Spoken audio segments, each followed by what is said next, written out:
An sila sang police station kay according ni kaina sa isa ka Sang pulis? oo sang pulis nga may ginkadtuan sila sa nasambit nga barangay didto nga ginkilala ini kay alias Renz nga isa sa mga ginakabig nga person of interest Okay. kung naton nga suspect nga suno sa iya ginkakibot ya gani ini kakibot Enrico kay gulpi lang ini sa nga gindala sang suspect nga suno sa iya gani wala sa kuno sala pero ambal sang pulis sa iya nang paano ka nga wala kakabalo kay nakita ka namon nga puno ikaw sang yabo kag may mga dugo pabala kay Kipep Enrico sa iya nga ano nga Bayo? yes, kay Kipep Enrico. So ay pagtabo sini gilayon pati kayo sang pursuit operation ang Sara taga din mga suspect ka kay February Jilen na ining ila lugar. Yes, kay Kipep Enrico no ginkilala ang suspect nga sanday J. Arsenio 28 anyos kag si alias Ray naman 23 anyos kag si alias Rene 20 anyos nga lunsay residente iniya kag Kipep Enrico sang barangay Domingo, Sara, Iloilo. Samtang si ano naman niya si alias Renz 26 anyos residente ini sang barangay Malapaya, Sara, Iloilo nga lunsay man mga taga Sara, Iloilo kag Kipep Enrico So pagdakop sa ila mayman kay dasig maning mga kapulisan naton sa may Sara. Congratulations kay ti adakpan gili ng mga suspect kagang isa to ka suspect way paya ka ilis ka kay Bridge. Yes, kay Kipep Enrico amo nagani kaina madugay ang ilang investigation kay actually kaina nahulat pa naton ang investigador kay tuaon tatani isang iya statement apang wala man tagin allow kaina nga mag-interview kay padayon ng ilang investigation sa aton nga mga suspect kay Kipep Enrico. Pero naka-try ikaw abi nga maka-approach makapalapit sa suspect sa mga suspect ni? Kaina ga-interview ta lang naton kaina si Renz pangagin na sa way kita kaina sang isa ka pulis dari sa may Sara kay suno sa ila ang hindi pa dapat maghatag sila sang ilang statement kay undergo pang ilang investigation. Kag So, amo na pero sa initial mga pag-istorya nakabuhi gid man nga ginapanginwala sini ang natabo sini nga krimen? yes, kay Kipep Enrico, una ang ginsiling niya sa aton nga ginpamangkot sa nga sir nang amuna nga ikaw ang isa sa mga ginakabig nga suspect. Apang suno sa iya, wala siya kuno sir ng Kipep Enrico kabalo kay according man sa iya gani nang nagasakay ini saya sa duyan kaina sa ila balay kagin kadtuan sang isa sang mga pulis didto kagin dakop kagin dala sa may Sara District Sara Municipal Police Station kay Kipep Enrico. Amo ning si Kwan si Renz. Yes, si Renz kay Kipep Ang taga din Enrico. isa taga Malapaya. Yes, kay Kipep Enrico, taga barangay Malapaya. Di ba si mahambal ka nga ang dugo niya sa akon nga bayo. Ya, nag-ihaw kay baboy kay pista mo. Di ba kay Bridge? Sana mga yabok ni. Ay, iyawan takon to ka dakop ka baboy to. Amo na nga ang mga yabok ng terapik sa akon sa niya nga lawas. Bala pista na. Yes, kay Kipep Enrico. Basi nag-ihaw ta na to ka manok, pato. Tapos ang pato, pero mong pato budlay ni ko sa patio ng pato bisan way na ni sang ulo, gadalagan pang pato. Basig dugo yun ang galasik. To pag iyaw ko to yak pato kay Bridge. Amo nang rason yes, niya. Yes, karon no kay Kipep Enrico no yara na sa kustodiya sang Sara Municipal Police Station ang aton nga mga suspect kag pagapasakaan ini sang kaso nga murder kay Kipep Enrico. Murder subot sila ngon giplanuhan ganila. Yes, kay Kipep Enrico, amo na ang ang aton nga nakuha nga information sa kay Police Theodore Roosevelt Bisaboy, ang officer in charge sang Sara Municipal Police Station. So base kung may mga kwan sila, may mga witness o konsaksi na kung sining tabo, base kung pagambal sa pagalinto sa may sityo Kapinayan, na mabaldo nga, na isa nagalinto, dudungan-dungan sila ka Kipep Bridge. Yes, amo na gani kay Kipep Enrico no nga kainaman daw pag-abot gina sang Iloy sang aton nga mga suspect kay kaina nagkadto to ang Iloy nang wala gid sa Kipep Enrico nag-expect nga amo na gali kay suno sa iya ay katatlo ya ini nga bata kag nagalaom sa balang nga amo na mabuot kag ano ay gali nang may ginahimo nga hindi malain kag amo na subong nang yara sa kustodiya sang Sara Municipal Police Station para sa nagakaigo nga disposisyon kay Kipep Enrico. Kay may makuha mo lang. Pag backtrack nga, that time dito halin sa sityo kapinayan at base dito man ang bata sini kilalhay man sila sa tatlo pagid ti daw hindi man malayo pero ti sa pagplastar man sa pagfile sang kaso importante ni may kuangit may saksi kay naka-witness nga ti sila gina mo gid na nagbuno to pero ang screwdriver kang kutsilyo na recover. Yes, ka K5 Enrico kaina nakita naton in actual nga ang gingamit sa pagbuno sang aton biktima ang screwdriver kag kutsilyo nga ayara karon sa may Sara Municipal Police Station ka K5 Enrico. Okay, so pero kung duha man lang to ang iban sila nagpartisipar lagi di. Na basig iba nagpugong sila kag binuno ang sambit sa nga biktima problema kay patay ang biktima di na to ka panugid man kung sino ang naghimo sini. But anyway, murder ang kaso depende ni sa prosecutor's office kung mahulog ni sa homicide kung magabal kita nga murder may patraidor kaging planuhan sa K5 regime mo. Yes, ka K5 Enrico kag sa karon ginatingwa ta pa man kun may yara pa nga gina-recommendar nga piyansa apang wala pa man sila may kon murder yes. I-file ni daw non-bailable ini pero ti magdepende ni sa piskal sa pagdetermine kon murder gid man o kon homicide ka K5 regime. Yes, ka K5 Enrico. Sige, salamat kay K5 Reggie de Mayo. Sige, ang ini nga balita ang ginadulong sa inyo sang DTX Coffee Mix. Nakakapi ka na, nakadetox ka pa. Balita na gikan diri sa Banwa sang Sara, ini naman si K5 Reggie Plazuela de Mayo para sa kampiyon nga balita, serbisyo publiko kag Galingawan sa Quinto Distrito. K5 News FM. Ang kampiyon nga istasyon K5 News FM. Salamat kay K5 Reggie de Mayo. Kahapon bisperas pero kainan ni sa Cagao na taboy. Piyesta gito sa may area no sang barangay Barangay Malapaya no sa may Banwa sang Sara. Base bla sa kwan kay mayabok ang dalan. Kasi kung ginubertikan isang biktima kag napuno to sang kwan sang yabok ining mga suspect ang magiging kainit nila. Paglinaga sa kapinulihan buno aning sambit sa nga biktima nga si Abner Panes na taga Ardimel no sa may Banwa sa Sara ag ining sambit sa nga biktima pero mga suspect taga Banwa man sang Sara mga K5 kasi Banwa man ning mga suspect nga gipagdakop sa ato sa nga mga kapulisan.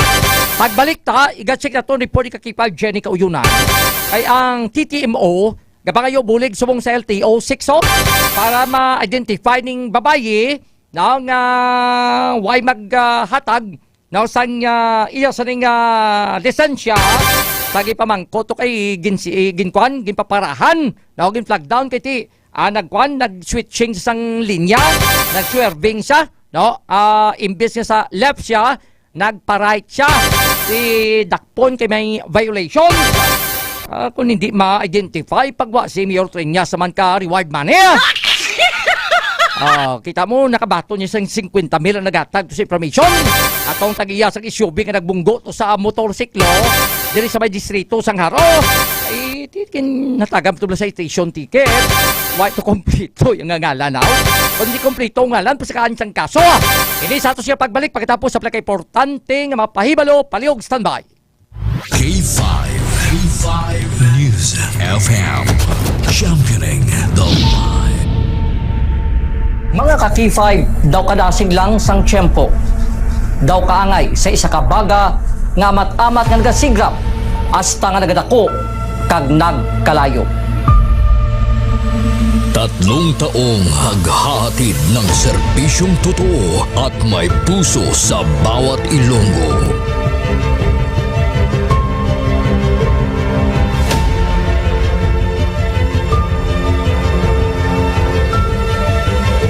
Ngayong taon, hindi tayo nagpahuli sa pagkalap ng mga naglalakihang mga balita at kaganapan.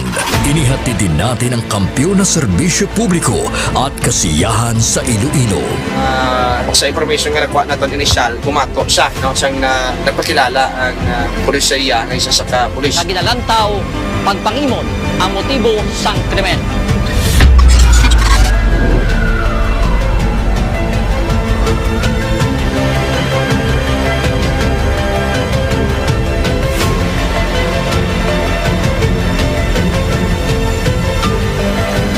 Mahigit sa pamilya na ang ating nabigyan ng tulong sa ating corporate social responsibility na kampyon na serbisyo.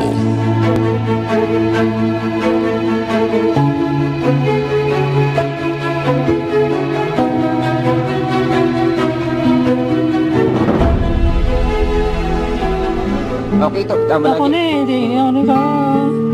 Ano? Wala na ba tabos ako na. Luha ako. Sabi man ang basko. Ngayon na kadaan ako na. Sadya ko kanina nakabato na ako na. Tawag ko, happy birthday. Sana malala ko na pasko mo.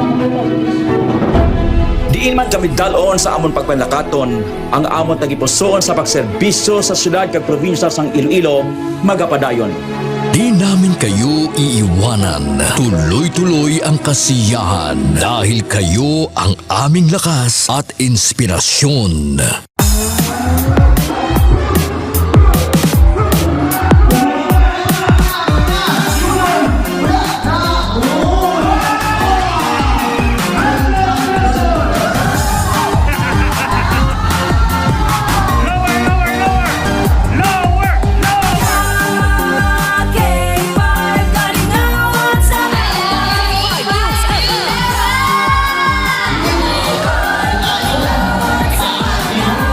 Naging daan din tayo sa pagbibigay ng sorpresa sa mga kasintahan sa ating Valentine's Day Special.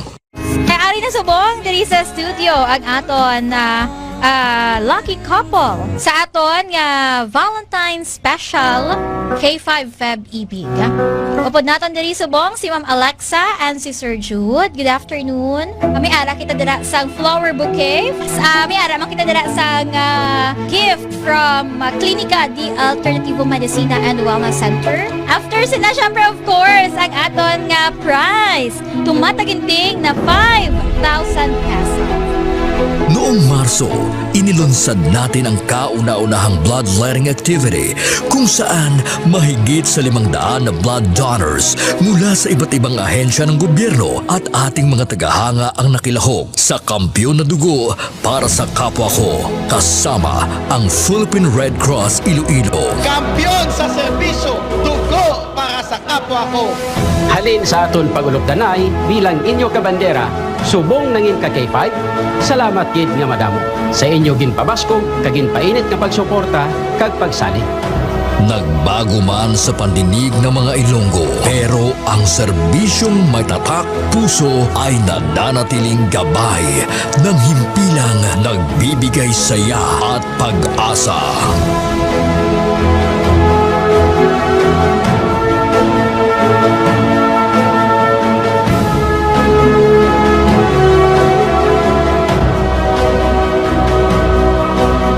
Binuksan din natin ang pagpapakitang gilas ng talento ng mga kabataang Ilonggo pagdating sa sayawan sa K5 Dance Showdown Competition 2024.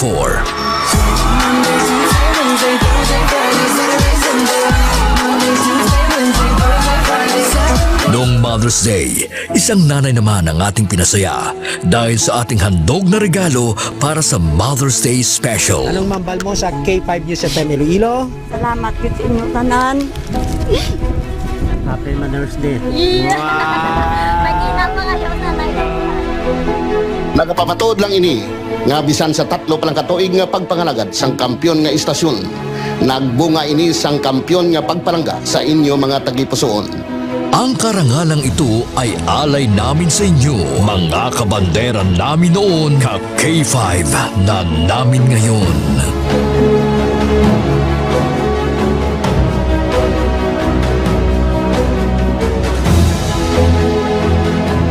Halin sa gamay ko, gusto ko gid magkanto ko sa Disneyland. And because of Doc, nalabot ako med Mahigit 500 na tao mula sa iba't ibang barangay din ang nabigyan natin ng tulong at saya mula sa birthday special ng ating CEO na si Doc Ramil Uy nitong Mayo at noong nakaraang taon.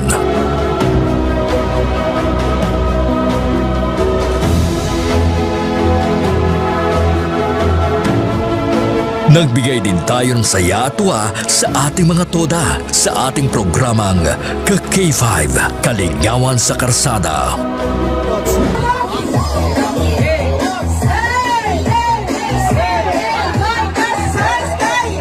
Ang kampiyon ng istasyon, K5 News FM! Mula sa simpleng tagapakinig ng ating mga balita at programa, sila ang nagsilbing katuwang natin sa paghagilap ng mga balita at pagbibigay ng tulong sa ating mga kababayan. Sila ang ating mga taxi patrollers, WVTC Patrollers, K5 News FM Fans Club International, at K5 Solid Supporters. Ano man nga pagtilaw kung pagpanghangkat ang aton ginagyan, wala siya makatublag sa pangalan nga madugay na naton nga gintukod. Daw kasubong sang isa ka ayahay nga nagatindog sa mutlak sang adlaw tungod ang aton prinsipyo, dedikasyon, kag integridad ang magapabilin pila man katuig ang magaligad bilang inyo matudtuod nga ka K5. We will be keeping the fire burning through the years. Dahil dito, hindi mapagkaila na sa lahat pa rin ng FM stations sa Iloilo, tayo ang nangunguna sa ating social media pages.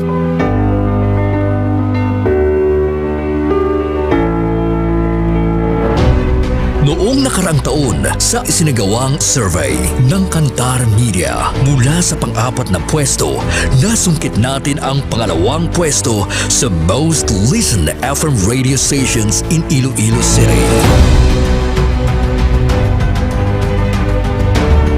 Sa ating isinasagawang in-house survey, tayo din ang mas pinapakinggan na himpilan pagdating sa FM band.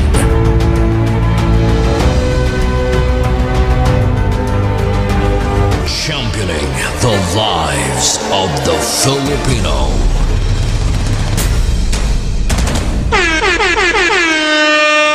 Pabalik mga K5 sa ato siya pagpangalagad diri sa Miyerkules edisyon sa programa El Castigador. El Castigador Enrico Surita Jr. ang inyong El Castigador. Mayong hapon gig kay Ma'am Apple Diapta Batasan sa Mukor and Three Wells Company, kag kay Ma'am Bing, kag kay Sir William Tan. Kag suman kay Ma'am Laura sa Magaysay, ginalansangan ang ulo kapato kung mag-ihaw, mahunit ka buhi kapato. Amoged kay Ma'am Ason Pineda, kay Ma'am Maritalia Mitsilina, kay Ma'am Nita Budjola. Nakagsumong kay Sir Glenn Amoroso, gabanitorgid sa ato nga pagpangalaga. Mga kay pabalungan tagid ang balatian nga dengue. Damo sang kaso sa syudad kay probinsya sang Iloilo. Kag syempre lungan naton kung kita naga-star sa patubig sa ning mga lugar kag mahimo balahaon bla no gatinir ang tubig nga mahimo paborito nga balayan sang lamok nga mahimo nagadala sang dengue virus. Kag sa ulihi sina mahilanat ikaw may mapagbalnakit sang ulo, pagsuka kag pagbalnakit sang kalawasan. Sa may magwa na sa mga rashes, na pulang rashes nga mahimo mga sintomas kag patimaan nga basi may dengue ka. Magditribayo ka mga K5 kag ditribayo, isa ni ka superfood supplement kag ginhimo gikan sa cold press extra virgin coconut oil. Kag suman vitamin D3 nga pareho may maayo nga natural antimicrobial properties na binabatok sa mga viruses pareho sang dengue. A medium chain triglyceride nga lin sa cold press extra virgin coconut oil nga parte sang ditribayo. Ginahimo ang lawas sa monoglyceride, isang na ginatawag sa nga monolaurin. Ang monolaurin nga lin sa ditribayo ginakabi kini nga isa sa mga pinaka-epektibo kag pinakakusog nga natural microbial sa ato nga palibot. Ginapanami man sa ditribayo pinagi sa medium chain triglyceride ang absorption kapag usar sang vitamin K sa aton lawas. Ang vitamin K sa ni ka-fat soluble vitamin nga gapugong sa sobrang bleeding o pagdugo kung gina-dengue ka. Ginapanami man sang ditribayo ang absorption sa mineral nga calcium nga gabulig sa pag-process sang platelet aggregation nga gabulig man malikawan ang lawas sa bleeding kung na-infect ikaw sang dengue. Tinluan ang ato siga ugsaran para pagbalayan sang lamok nga gadala sang dengue virus. Likawan nga mag-stock sang tubig nga wala sang taklob sa ato nga balay kag syempre magditribayo ang superfood supplement para layo kita sa dengue. Kinatangkaso ka na, sakit ulo mo, ginasipon ka, inom ikaw sang ditribayo para ikaw ang mag-ayo. Ang kampiyon nga istasyon K5 News FM. Ang ditribayo isa sa medikalidad nga produkto ni Doc Ramil Itanguy sang klinika di Alternatibum Disinan Wellness Center.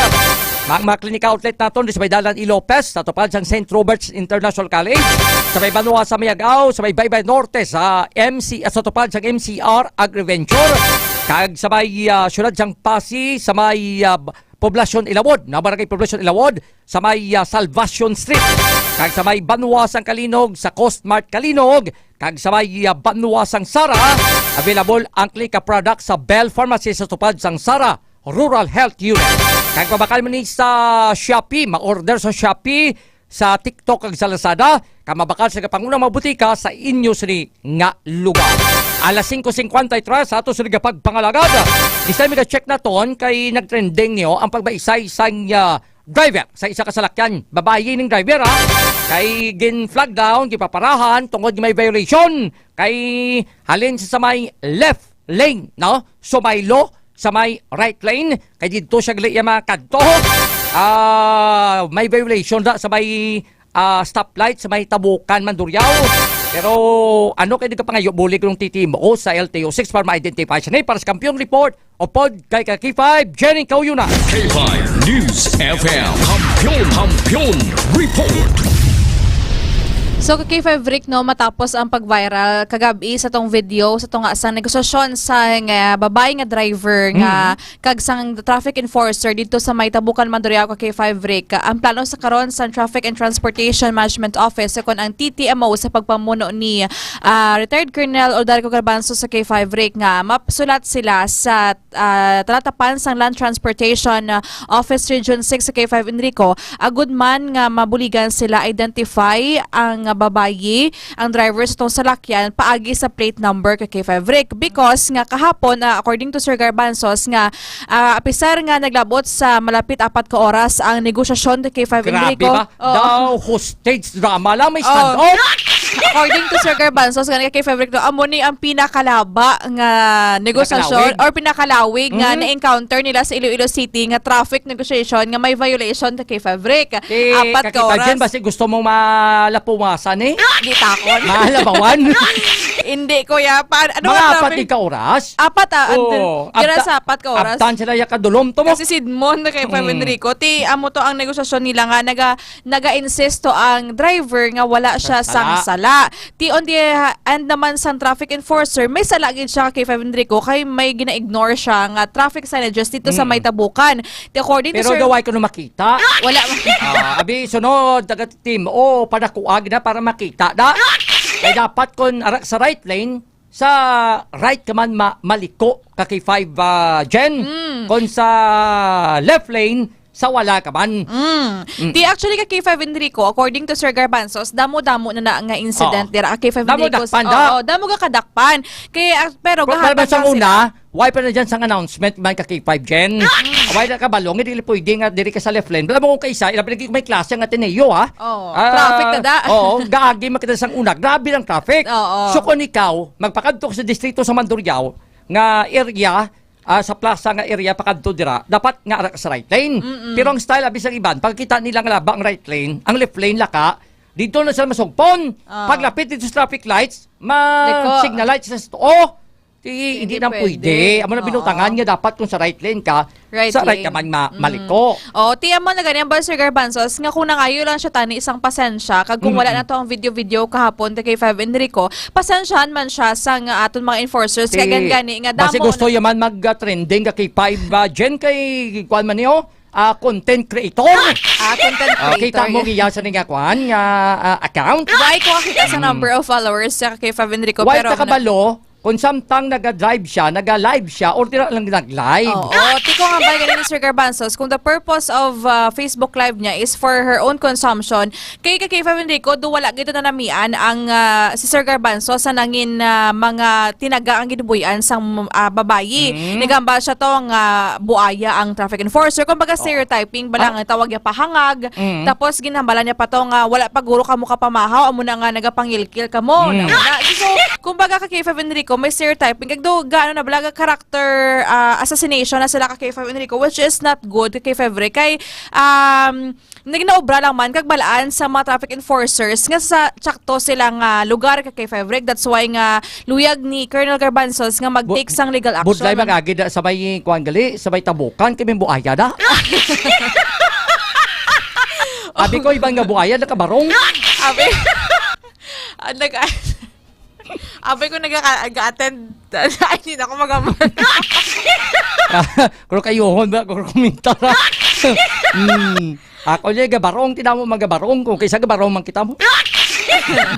Agani. Basi kung kain ka pa lang ya, ang alligator, hindi ka pa krokodile.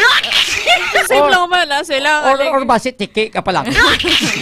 Tiya mo na ka K5 break no nga sa sang traffic enforcer ang hamba ni Sir Garbanzos. Masakit man eh. Abang negative nga comment ya, may goan ka man. Oo, ti ang ambal ganina na nga hindi sa puno ka K5 Enrico or sa pungpong may isa gid nga donot ka K5 Enrico. That doesn't mean nga apektado na ang bilog nga puno. Hindi mo pag i-generalize. Oo, na hindi pag i-generalize. Stereotyping ang bal mo eh. Para maintindihan, hindi mo pag i-generalize. Oo, hindi mo pagsaramahon tanan. Kaya nga bakit stereotyping ano na karon kuan na ya? Stereo. Hindi mo pag isaramahon tanan. Hindi mo pag saramahon tanan. Hindi mo pag kuan ano tawag din may kuan na eh. Daw ka-negative nga ginatingaw bungid lang tanan sila daw amo na. Oo, ti amo na ka K5 Enrico kung do ka kalain ti gusto sang traffic. Pero kung ng tawon mo, may violation gid ang kuan ni ang driver eh. Before sa saning after sang announcement sa saning nakakuan ni ara sa right lane ka K5 Jen eh. Oo, ti amo na gani. Nakawaan sang CCTV. Nakuhaan gid siya sa CCTV ka K5 Enrico. Ti again naman lang gani kung nagpasan na kayo, sa pasensyahan gid siya ka K5 Enrico. Kaya mo na ba ni Sir Garbanzos medyo complicated gid man dira ang dalan sa may tabukan. That's why nga damo naman sila sa may nadakpan na pasensyahan. Kaging way matdamo nga gamo bala ka K5 Enrico subong lang gid ti on na end. Pero nagbayad din siya. Kaya daw kulabos ko sa oras ka K5 Jen, nag-abayad ng babaye. Actually, ka K5 Enrico, no, 200 ang citation ticket nga gin-issue sa iya. Kag nagbayad man siya ka K5 Enrico. Di siya nagbayad, City Hall eh. Sa City Hall. After sang 4 ka oras nga diskusyon nanay. So, kay nayagin kuha. Amo na ka K5 Enrico, ang wala ta na ano kung saan siya na. Siyempre, sundok gabi, may opisina pa. Di kay na. Kaya na sa ngagas, siguro ginkuha na to. Ginkuha Di plano nila ma-identify kay ma-file sa kaso. Probably, ginatunan pa nila kay K5 Enrico. Pero napablatter niya ang incident kay K5 Enrico. Kung ka pa sa bulig sa LTO, ang bago gina, senior, pag-reward may reward ba rin? Dakpan ganitong tag-iyato ka, kwan, Nagsungka to ya. Nagsungka. Pero may nakabaton sa reward. May nakabaton sa reward. Hindi mo silingon, may tip na yan. Nakatag-info eh. Ay, kung nag-voluntaryo surrender to ya, dati why ito matag-reward, kiti nang matumato. Easy 50K. Tingin mo lang, dala lang to kakwan, ka-driver tong salakyan, hindi mo to siya kapatag-iya. Amo pagin na. Basin tag-iya sa salakyan mo, naghatag-report. Ay, hindi ko yan makahambal. Dahil ka nugon ka 50 mil. 50 mil ka to. Iamot pa to sa kwan. Abogado. Sa mga na-aksidente ito. Hi. Ti amo na ka kay K5 Enrico, ati why na ginataken lightly sa Traffic and Transportation Management ang mga pagpakanubo. Kag ang hambal sa gina-clarify lang gali ka kay K5 Enrico sa TTMO no nga ang pagpangayo sa driver's license is to get the name and information ka kay K5 Enrico ngalan pero hindi pag-confiscate. Ang maka-confiscate lang gid ni ang LTO. Paghatag sang lisensya ibalik man nagyapon kay K5 Enrico kay dito nagbaisay man sila about the driver's license. Sige na-clarify sa TTMO kag gina-check lang niya ang pangalan for citation ticket kay K5 Enrico. Sige, salamat kay K5 Jen. Sige kay K5 Enrico, ini nga balita ang ginadulon sa inyo sa DTX Cafe Mix. Nakakape ka na nagka-detox ka pa kag ni K5 Ray Espejo. Umalay nga palang agid ang taga-Banwa sang Putotan. Report nagikan sa Iloilo City ini si K5 Jenny Kauyunan para sa kampiyon nga balita serbisyo publiko kag kalingawan sa Iloilo K5 News FM. Salamat kay K5 Jenny Kauyunan. Padayon ng mga ka-K5 sa pagpamati diri sa K5 News FM Iloilo. Kaya kung mapalabayan ka, mabatian ka mga nagalanog ang K5 News FM Iloilo, automatic daw ka mo sa isa ka box ang klinika DTX Coffee Mix. Kaya may mo kasakop ka mo sa K5, dakop ka, ilugo mo promo sa aton sa liga pagpangalagad. Ang iba sa mga detalye ka mga information, mabatian ka sa pagpalagad sa K5 Night Watch o po K5 Kimberly Calum. Ang atos ka pagpalagad sa saning Miyerkules edisyon sa programa El Castigador. El Castigador. Kinadulong sa inyo sang klinika, Ditribayo, sang DTX 500, sang Mighty C, kag DTX Coffee Mix. Sa ngalang labang sa bilog sa nga puwersa sang K5 News FM Iloilo. Samo siya President kag CEO Dr. Ramil Itanguy. Samo siya Area Manager kag K5 DSP Awalay nga palanggagid ang taga-Banwa sang Pototan. Ako naman yung lagad yung K5 Enrico Tupa Surita Jr. para sa kampyon nga balita serbisyo publiko kag kalingawan sa Iloilo. Number 1 na kita, K5 News FM. Ang himpilan na